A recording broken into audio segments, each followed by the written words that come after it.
Welcome to the weekly current affairs class. Today's topic will be dealt from the ethics and security. The two main topics that we will be dealing are, first of all, is the free buy culture.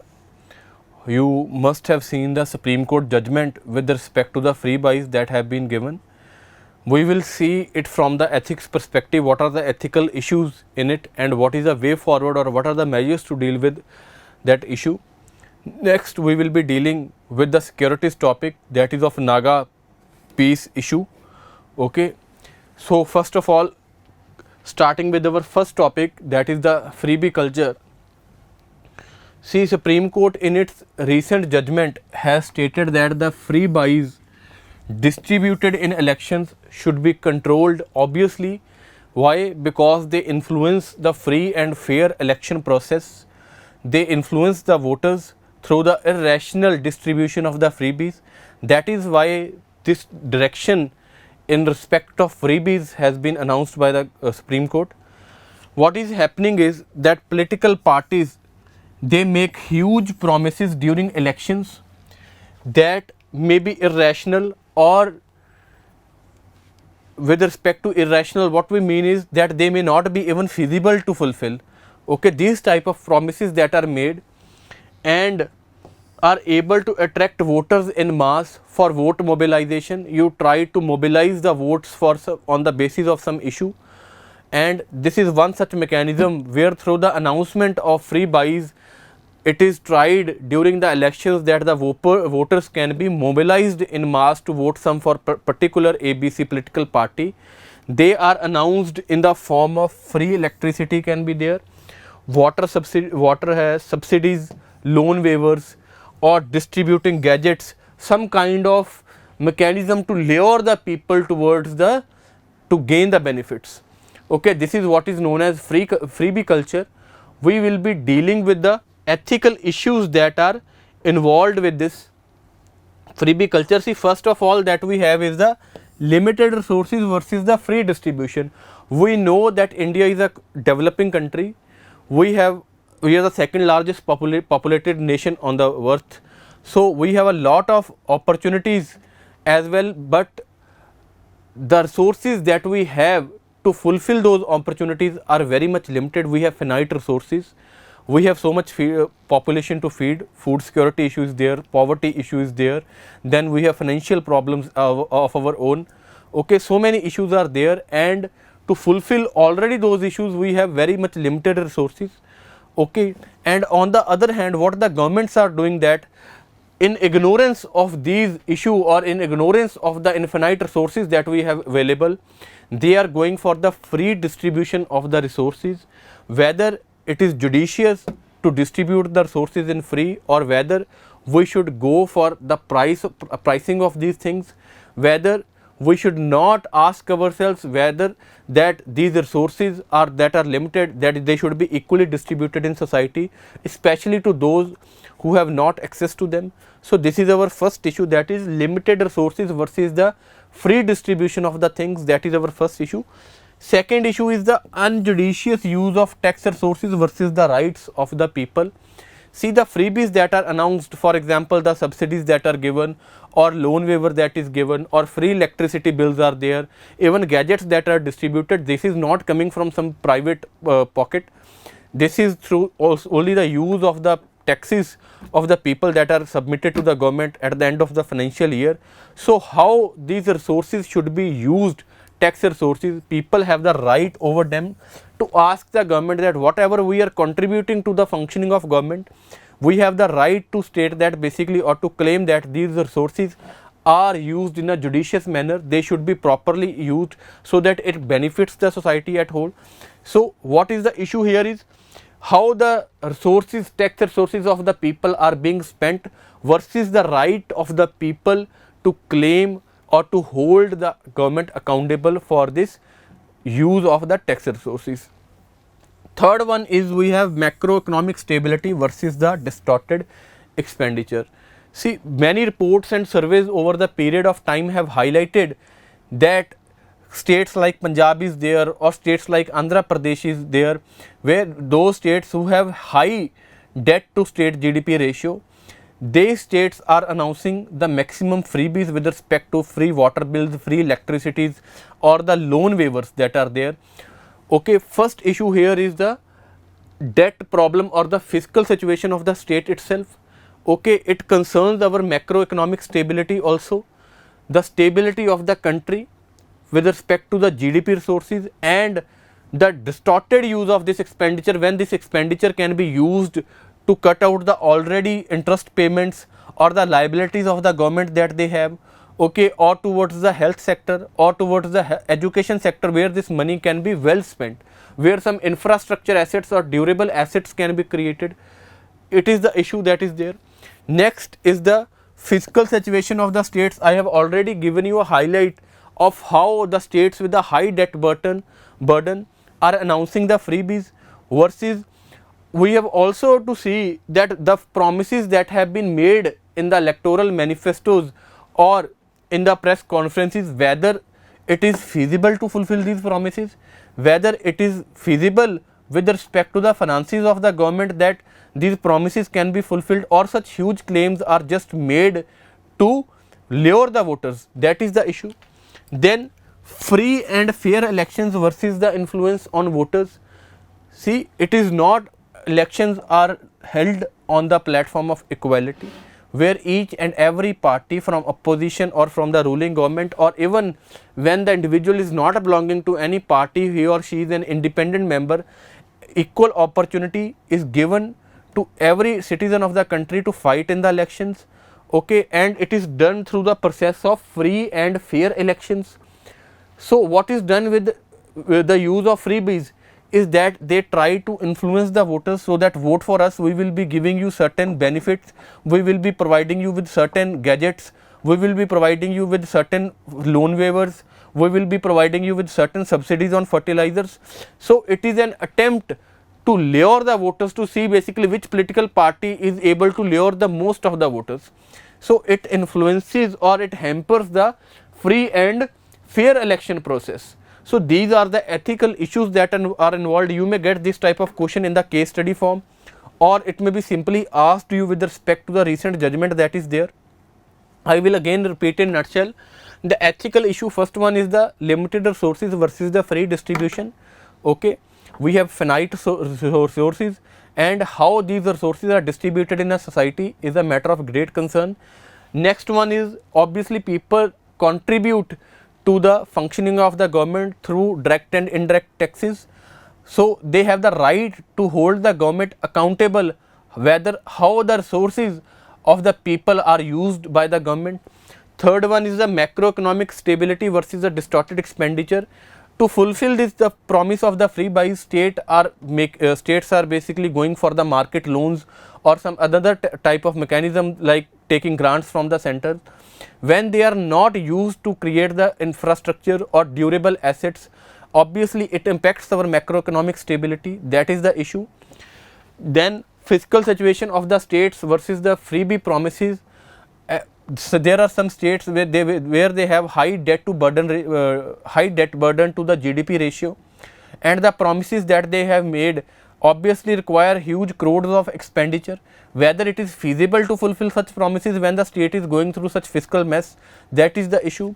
And then last one is the aspect of free and fair elections, whether when we are luring the voters through the process of freebie, whether we are really providing a platform of equality to every citizen of this country to fight the elections that are stated that will be held in a free and fair manner. So these are the ethical issues that are involved.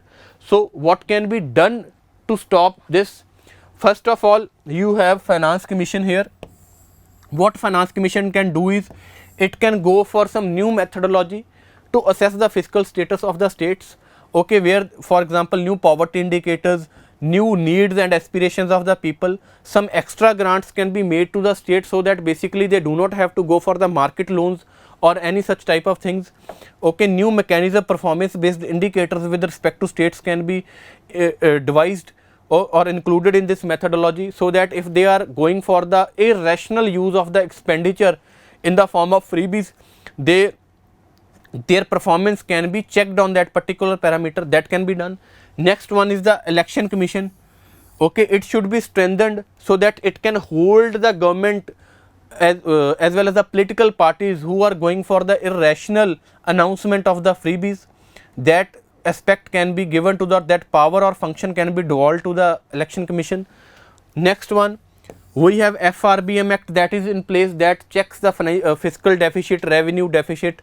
Okay, there are specific targets that are highlighted within the act that have to be achieved by the states.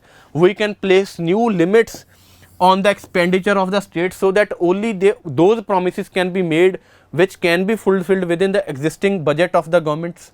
That can be done. Next one is the differentiating between the subsidies and freebies. States should be encouraged that if you want to go for the announce for the welfare of citizens any scheme, rather than going for the freebies, you can go for the subsidy. At least there will be some return on that. As we know, subsidies is a discounted form.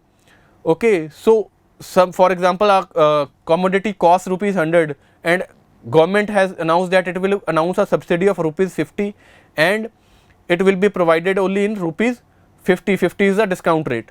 Okay, so at least half the amount is coming back to the government instead of free buys where nothing is coming back to the government. Okay, then improving formulation of schemes to include eligible beneficiaries. Okay, the leakage, the exclusion of the bogus beneficiaries. Okay, that method can be made more proof. Okay, so that what happens is that for example, there are schemes with respect to disability, food ration are there, or any another schemes that are announced by the government to for social welfare.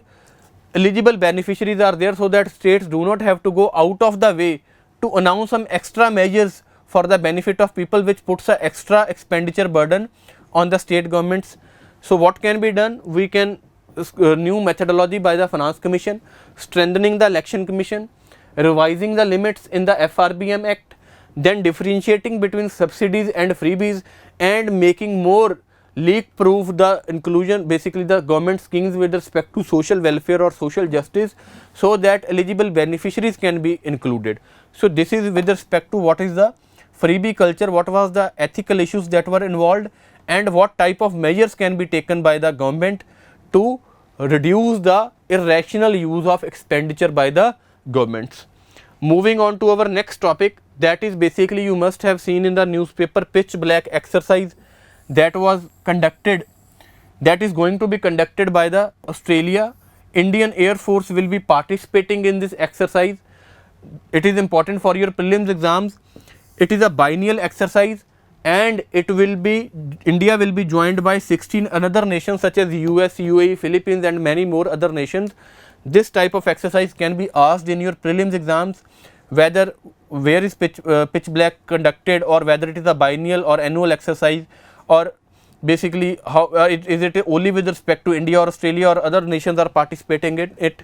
So this is with respect to pitch black exercise that is going to be held in Australia, and Indian Air Force will be participating in this exercise. And next thing is, it is a biennial exercise and 16 nations, other 16 nations will also be the part of this exercise. Moving forward, then you have Nagaland peace process that was again in news. See, this issue lingers on basically since independence. Why? Because Naga outfits such as NSCN is there. Now there is a division within this outfit also, as they want to create a sovereign and independent identity. Their demand is for greater Nagaland, okay, which includes the part of Assam, Andhra, Arunachal Pradesh is there, or Manipur is there. In this regard, to resolve this issue, it was basically peace framework was signed by central government in 2005, okay, where some negotiations were held, but that peace process has stagnated, as many another one is outfit is NSCN, that is IM, and Naga national parties, another parties that were also there, they were not on the same page regarding to what political solutions can be gained, or what political solutions can be agreed upon with respect to the future of Nagaland.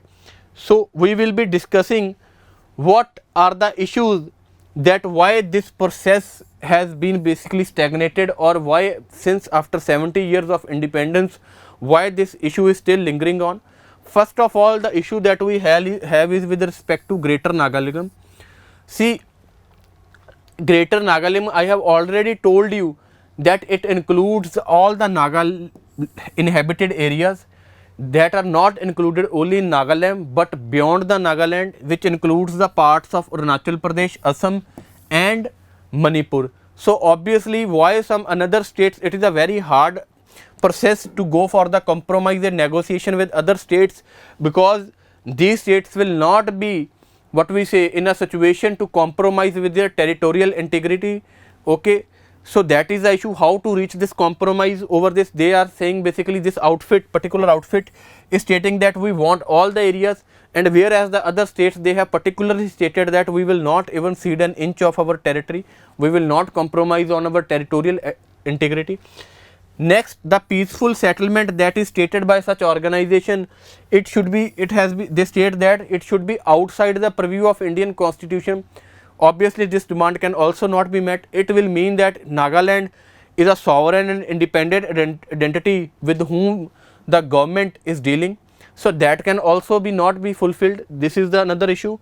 Then another demand has been the demand for separate state flag and the constitution. Obviously, we have a single constitution. Even government has abolished the separate constitution that was there with respect to the Jammu and Kashmir, and creating another constitution for Greater Nagaland. It is not feasible. It is not according to our spirit of the constitution. This demand can also not be fulfilled. This is another contentious issue. And next one is, I have already stated you with respect to problem in accepting the demand of Greater Nagaland. See, the states of Naga, Assam, Manipur and Arunachal Pradesh, they have stated that they would not propose anything basically which compromises with their territorial integrity. These are the issues basically due to which contentious issues, compromise or negotiation could not be held between the government and these outfits. I will again repeat in nutshell. First issue is the demand for the Greater Nagaland. Okay, that has not been accepted by the government. And second one is with respect to Greater Nagaland only, is that the other parts from where there has been a talk of ceding of territory, the states have specifically said that we will not compromise on our territorial integrity. Next one is with respect to the peaceful settlement. Outfits have stated that it should be outside the purview of Indian Constitution. Obviously, it will make these outfits or a sovereign and independent identity. This government has specifically said that this cannot be done, and a demand for separate state flag and a constitution can also not be fulfilled, because it will also be ceding to the demand of separatism.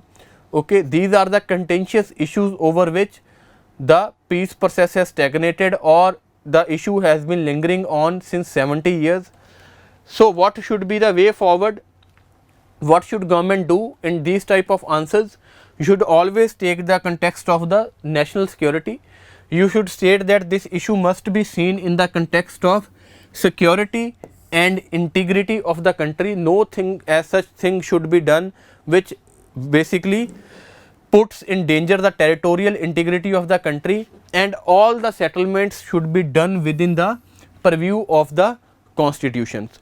So these were the three issues that were prominent in the last week: freebie culture, pitch black exercise, and with respect to the Naga peace issue that was there. Now we will be coming forward to the question part, the question that you have to write. It is explain the Naga crisis in brief. What initiatives have been taken by the government to resolve the dispute? Okay, you have to answer in 250 words. You know where to submit it at rajisacademy.com. Okay, in government initiatives you can mention all that Shimla Accord and process that is there. Okay, so this will be all from my side. Thank you very much. All the best for your future endeavors.